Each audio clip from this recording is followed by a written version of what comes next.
Abordando ahora el tema de la resolución de los reticulados planos a través de los métodos de las secciones, vamos a tratar de desarrollar dos de ellos que están basados en conceptos que ya vimos previamente.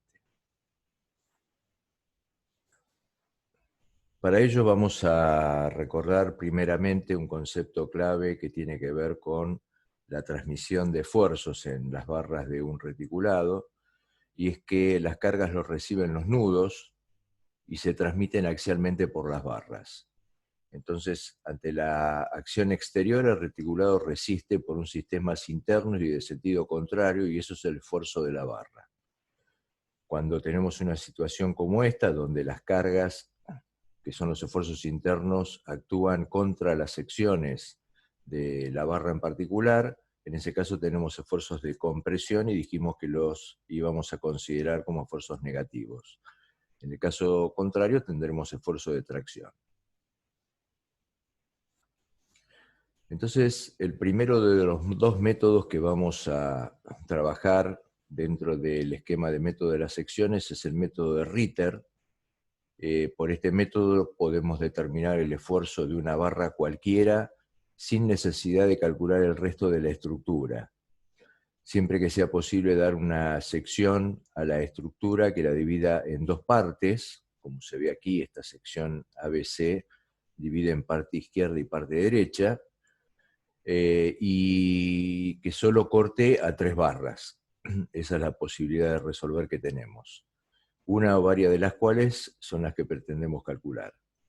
Quiere decir que, a diferencia del método de los nudos que vimos previamente, en este caso, para poder llegar a los esfuerzos de algunas barras en particular, no es necesario resolver todos los nudos hasta llegar a las barras en cuestión, sino que simplemente hacemos el corte en la región en la que queremos hacer el cálculo. Entonces, el esfuerzo en cada barra se va a obtener tomando el equilibrio de momentos respecto al punto de intersección de las rectas de acción de las otras dos barras. Entonces, si dos barras son paralelas o se cortan en un punto muy lejano, para poder hacer la construcción se pueden calcular los esfuerzos de esas dos en la forma antes comentada, y para la tercera tomar equilibrio de fuerzas. Cualquiera de estos casos, entonces hay tres ecuaciones de equilibrio y tres incógnitas. La sección se puede dar de modo que corte a tres barras o a un nudo y una barra. En este caso, el nudo implicaría dos fuerzas desconocidas y la barra que se pretende calcular es el tercer esfuerzo. Esto lo vemos en este caso. Si nosotros hacemos un corte de este tipo, tendríamos aquí dos incógnitas que están en este nudo, y posteriormente podemos ver que el otro corte se da sobre la barra C.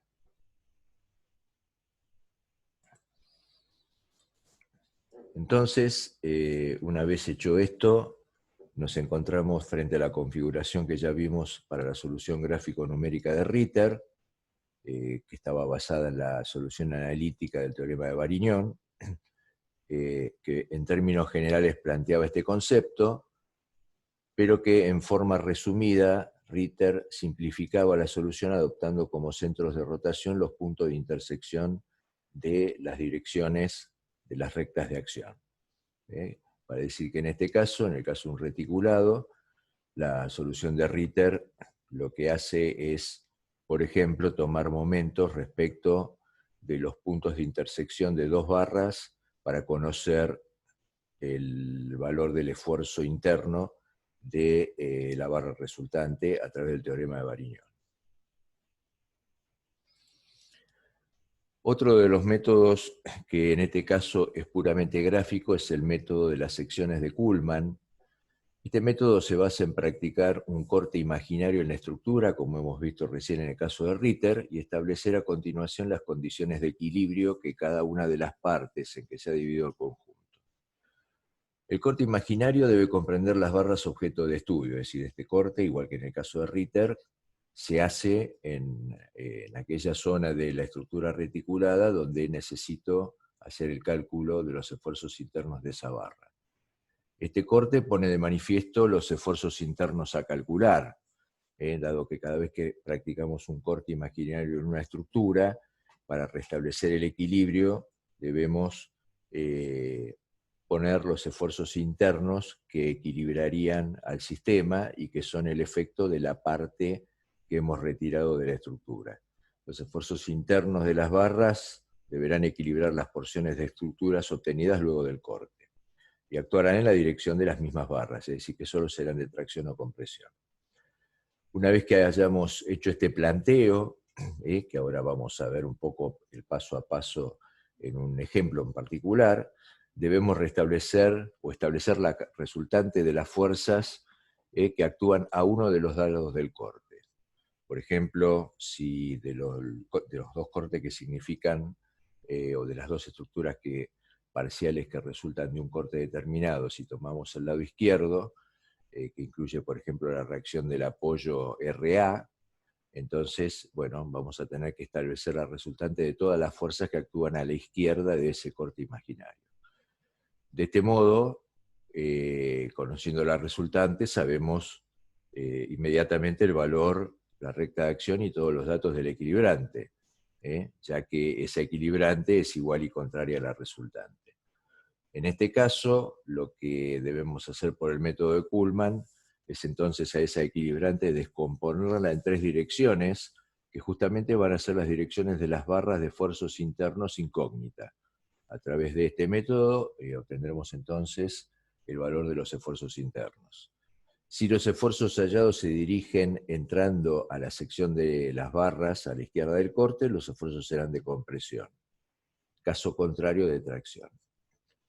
Bueno, esto que acabamos de ver está planteado a modo de resumen de todo el procedimiento, pero vamos a tratar de verlo paso a paso, recordando que esto, que ya hemos visto en otra oportunidad, es la solución gráfica de Kuhlmann, que consistía básicamente en descomponer una fuerza en tres componentes coplanares, no concurrentes.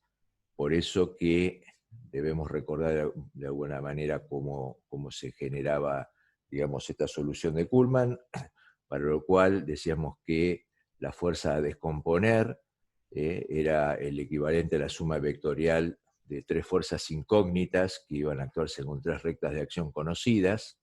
En este caso, las rectas de acción conocidas eran justamente las direcciones de las barras, y que, bueno, y que el método consistía en hacer este pasaje de término de uno de esos vectores incógnita, lo cual nos daba lugar a poder determinar en la intersección, en este caso de P y de P1, nos permitía, por ejemplo, determinar uno de los puntos de las rectas de acción, por ejemplo, en este caso, esta era la dirección 1, esta era la dirección de P, entonces tenemos ahí el punto A. Y por otro lado, P2 y P3 iban a intersectarse en otro punto, que en este caso es el punto B, de modo que dado que tanto esta suma del primer miembro como la segunda van a dar lugar a la fuerza auxiliar de Kuhlmann, la unión de estos dos puntos A y B iba a determinar la recta auxiliar de Kuhlmann, es decir, la recta a través de la cual se va a desarrollar la fuerza auxiliar de Kuhlmann. Entonces, una vez que podemos precisar a partir del primer dato que tenemos, que realmente es el caso de la fuerza P, que es la que queremos descomponer, por el origen de esa fuerza P trazábamos una paralela a la recta auxiliar de Kuhlmann, que es esta que está aquí, ¿no? Y por otro lado, por el extremo de la fuerza P, trazábamos una paralela a la recta de acción 1. En este caso, sabemos que la suma de P más menos P1 debía dar la P auxiliar, por lo tanto P1 será igual y de sentido contrario. Al mismo tiempo, el P auxiliar es la suma directa de P2 y P3, entonces trazando desde el origen de la P auxiliar una paralela a la dirección 3, y desde el extremo de la fuerza de Kuhlmann trazamos una paralela a la recta 2 de acción, y donde tenemos el corte de las dos podemos definir las magnitudes de P3 y P2. De este modo tenemos entonces la fuerza P descompuesta en 3 direcciones. Este era el concepto que habíamos visto en la solución de Kuhlmann como método gráfico, y bueno, y la forma de aplicarlo en una estructura reticulado la vamos a ver ahora un poco más en detalle. Entonces vamos a imaginarnos que este es el reticulado. Vemos que desde el punto de vista gráfico, y si queremos constatar con la condición de rigidez, estamos frente a una estructura rígida, es decir, se cumple la condición de rigidez para reticulados. Es, por otro lado, también una chapa, por tener una representación simétrica en un plano, que a su vez está cargada con 2 fuerzas, P1 y P2, que yacen en el mismo plano. Esta estructura, una sola chapa, necesita limitar 3 grados de libertad para poder estar en condición isostática. Eso lo conseguimos con una articulación en el punto A y con un apoyo móvil en el punto B que restringe solo 1 grado de libertad. Si hacemos los cálculos analítica o gráficamente, para estas cargas de 2 kN y 4 kN, vamos a obtener estas fuerzas de 3,5 kN como reacción vertical en A, y la reacción vertical en B será de 2,5 kN. Por el sistema de cargas que tenemos, y aparte por lo que resulta del planteo tanto analítico como gráfico, no vamos a tener aquí la componente horizontal de la reacción en A. Por otro lado, un tema muy importante a no olvidar es que teniendo la configuración de la estructura, ¿no?, con sus dimensiones, cuando estemos haciendo este tipo de resoluciones gráficas, tenemos que marcar siempre las escalas de longitudes y las escalas de fuerzas. En este caso, la escala de longitudes es de 4 centímetros por cada metro, es decir, que aquí, por ejemplo, en esto que representa 1 metro, en realidad tenemos 4 centímetros, y la escala de fuerzas, en este caso, es de 0,5 centímetros por kilonewton.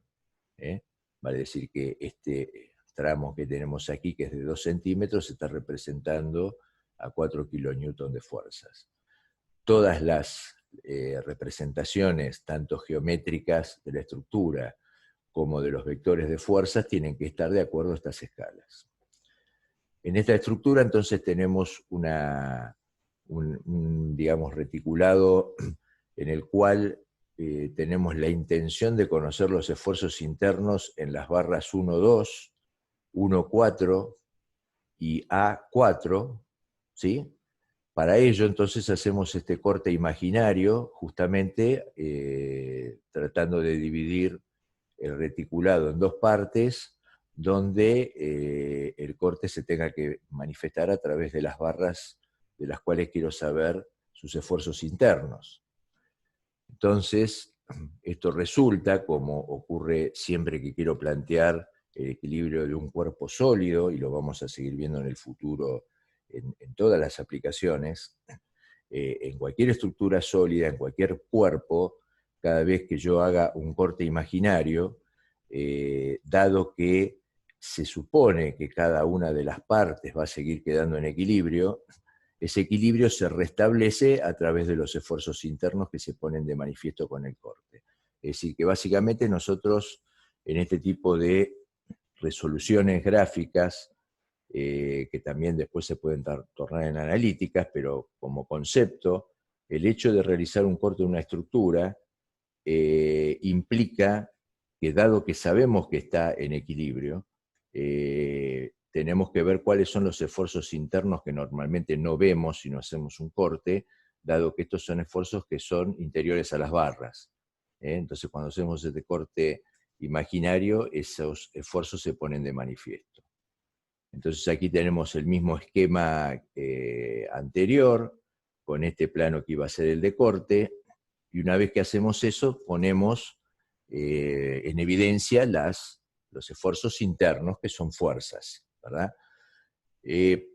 Como siempre, a los fines de que cuando tenemos una incógnita y queremos hacer un planteo, la mejor forma de plantearnos y evitar errores es plantear siempre positivo. En este caso vemos que los esfuerzos son salientes a la sección, entonces estoy considerando esfuerzos de tracción, Y por supuesto que en la otra parte de la estructura tendré fuerzas iguales y de sentido contrario que también significan tracción para cada una de las tres barras.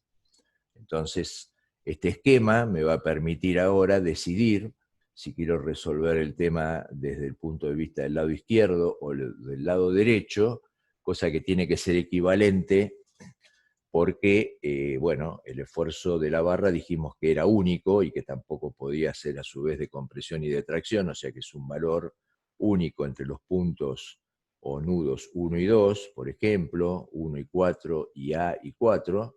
Entonces, resolvamos del lado izquierdo o del lado derecho estos esfuerzos supuestos en principio de tracción, el resultado tiene que ser el mismo.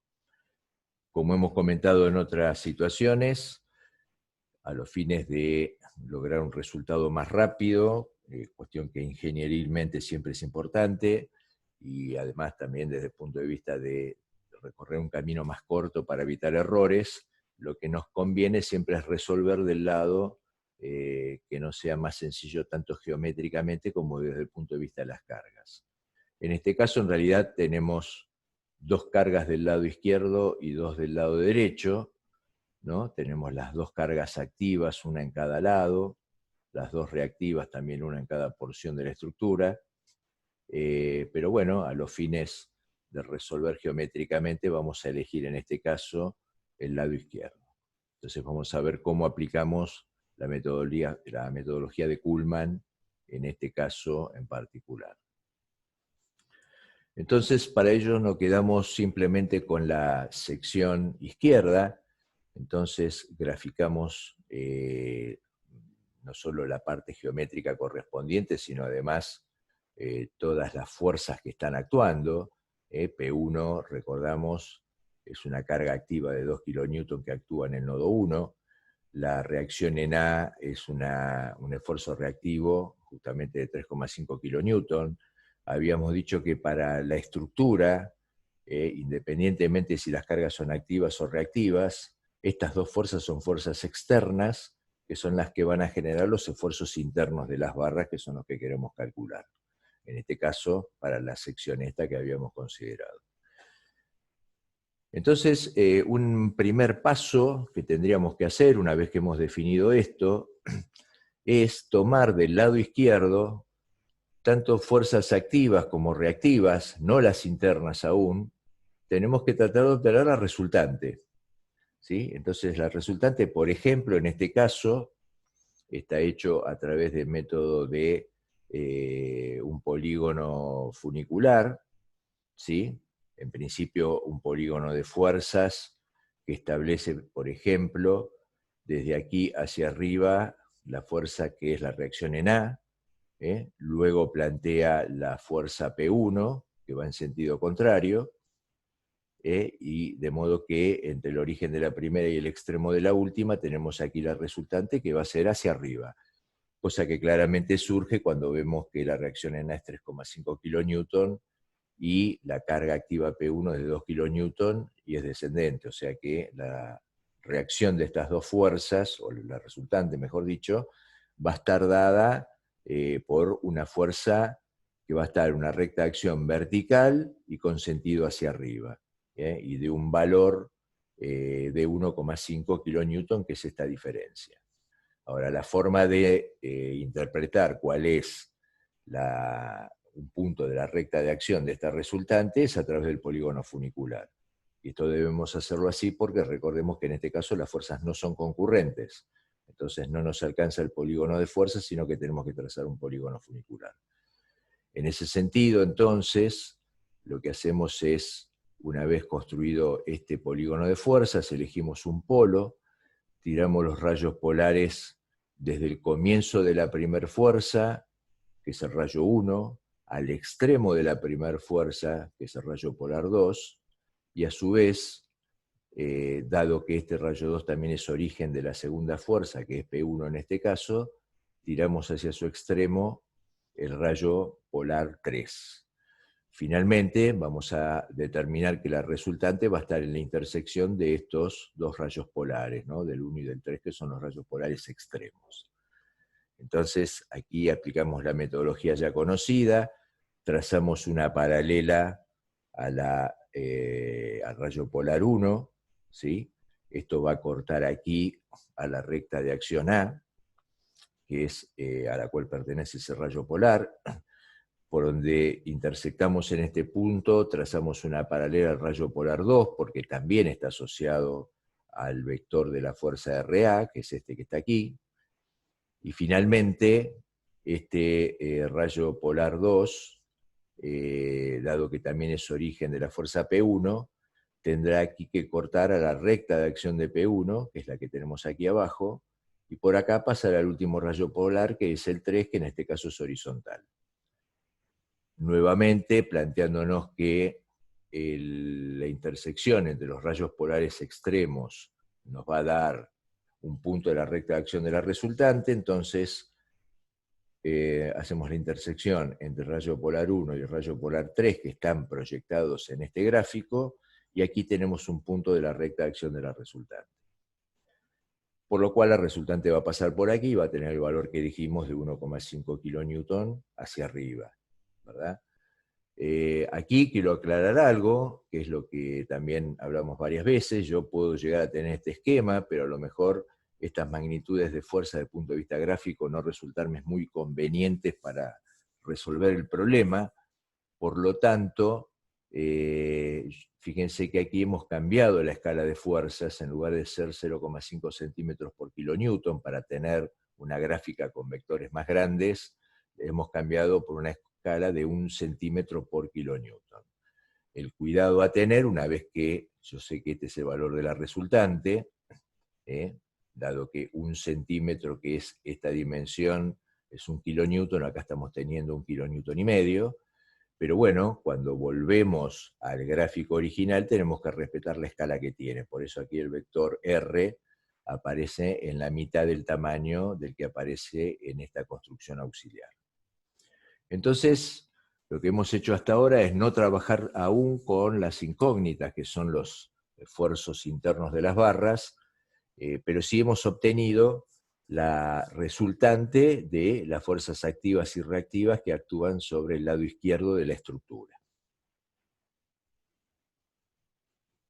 Entonces, una vez hecho eso, el primer concepto a considerar es que si teníamos la resultante, una fuerza igual de sentido contrario y que actúe sobre la misma recta de acción, será la equilibrante del sistema. Es decir, que esta fuerza E que está actuando aquí es la que equilibra la acción de RA y de P1. Aquí viene entonces el concepto que nos va a permitir usar el método de Kuhlmann, que es el siguiente. Nosotros sabemos que los esfuerzos internos son los que terminan manteniendo el equilibrio a partir de este corte imaginario a toda la estructura que está en este sector, ¿verdad? De forma que si yo tengo aquí la equilibrante del sistema, porque me equilibra a las reacciones RA y a la carga activa P1, esta equilibrante yo en realidad no la tengo físicamente allí, si bien esta es la resultante y esta es su recta de acción, sino que el equilibrio va a estar dado por los esfuerzos internos T1, T2 y T3. Entonces, aquí lo que corresponde es plantearse que dado que yo tengo esto como resultado, pero la realidad es que las fuerzas pasan por las barras, de lo que se trata ahora es de aplicar el método de Kuhlmann para descomponer este vector de fuerza E en tres fuerzas, en tres rectas, cuyas direcciones conocemos. Entonces aquí aplicamos el método de Kuhlmann, que en principio consistía en plantearse bueno, la ecuación del vector fuerza equilibrante en este caso sería igual a los vectores de los esfuerzos internos T1, T2 y T3 que actúan en las tres barras incógnita. En este caso decidimos pasar con signo negativo al otro miembro el esfuerzo interno T1. Entonces esto, recuerden que nos daba lugar a una fuerza auxiliar de Kuhlmann, igual que la suma de T2 y T3. El caso concreto era que este pasaje nos definía que nosotros tenemos que encontrar el punto de intersección entre la recta de acción de este equilibrante y la recta de acción del esfuerzo interno T1. Entonces, aquí tenemos la recta de acción del equilibrante, que es esta que está en verde. Esta que está aquí es la recta de acción del esfuerzo T1, aún desconocido, y donde tenemos la intersección de las dos rectas tenemos el punto M. Por otro lado, 2 y 3, que son las direcciones asociadas a estos dos esfuerzos internos, van a tener también un punto de intersección en función de esta ecuación que acabamos de ver, y ese punto será el punto N. Como vimos recientemente, entonces, la dirección o recta auxiliar de Kuhlmann, que es esta recta A, se va a obtener uniendo los puntos M y N. Entonces, este es un dato que obtenemos donde tenemos en este momento la estructura, ¿no? Lo que tenemos que hacer ahora entonces es irnos a la construcción auxiliar, que nos va a permitir determinar las magnitudes y los sentidos de los esfuerzos internos T1, T2 y T3, por cuanto en realidad las rectas de acción ya las conocemos porque son los ejes de las barras. Entonces recordemos que tomábamos este primer miembro, dibujábamos en este caso la fuerza conocida, que es la que queremos descomponer, que es la equilibrante E. Notemos que en este caso también entre esta gráfica y esta hemos hecho un cambio de escala. En este caso la escala de fuerzas es 1,5 centímetros por kilonewton, es decir, hemos multiplicado por 3 para poder observar y obtener un gráfico con menor error. Entonces, una vez graficado este E, sabemos que sumado, digamos, con el vector menos T1 nos va a dar lugar a la fuerza de auxiliar de Kuhlmann, ¿sí? Por lo tanto, lo que hacemos, dado que la recta auxiliar de Kuhlmann la tenemos definida, es por el origen de esta equilibrante trazamos esta recta A', que es paralela a, ¿sí? Esta sería la paralela a la recta auxiliar de Kuhlmann, y por otro lado, por el extremo de la fuerza E, que es la única conocida, trazamos esta recta 1', que es paralela a la recta 1. Entonces aquí tenemos este otro trazado. La recta auxiliar y la recta 1' se cortan en este punto que está aquí. Por lo tanto, si yo tomo en cuenta entonces esta primer suma, que tengo acá en el primer miembro de esta expresión, vemos que E más menos T1 me tiene que dar lugar a PA. Por lo tanto, si menos T1 era una fuerza que iba hacia arriba, T1, que es el dato que realmente busco, va hacia abajo. Del mismo modo, en el segundo miembro, también el resultado de la fuerza auxiliar de Kuhlmann va a estar dado por la suma de T2 y T3. Entonces, por uno de los, digamos, por el origen o por el extremo de la fuerza auxiliar, pasamos una de las rectas, por ejemplo la 3' paralela a la recta 3, por el extremo pasaremos la 2', que en este caso es paralela a la recta 2, y bueno, como T3 más T2 tienen que sumar PA, de este modo obtenemos T3 y T2. Entonces aquí tenemos la construcción auxiliar completa, y en este caso, si multiplicamos, o sea, si medimos en la gráfica en centímetros cuánto es la magnitud de los vectores de fuerza T1, T2 y T3, vemos que los valores son estos, 5,3, 2 y 5,1 centímetros. Lo que debemos hacer en este caso es, bueno, dividir por la escala para obtener el resultado en kilonewton. Entonces, los resultados son estas magnitudes que están aquí, pero lo que tenemos que notar es que cuando ahora trasladamos estas tres fuerzas, que son justamente las incógnitas que teníamos y que ya tenemos los valores, lo que tenemos que ver es, por supuesto, trasladando en la escala que corresponde, por eso T1 va a ser la tercera parte de lo que tenemos acá y el resto también. bueno, nos damos cuenta que este esfuerzo interno T1 va contra la sección, va entrando a la sección de la barra, con lo cual es un esfuerzo de compresión. Por eso aquí lleva el signo menos, y es un esfuerzo de compresión.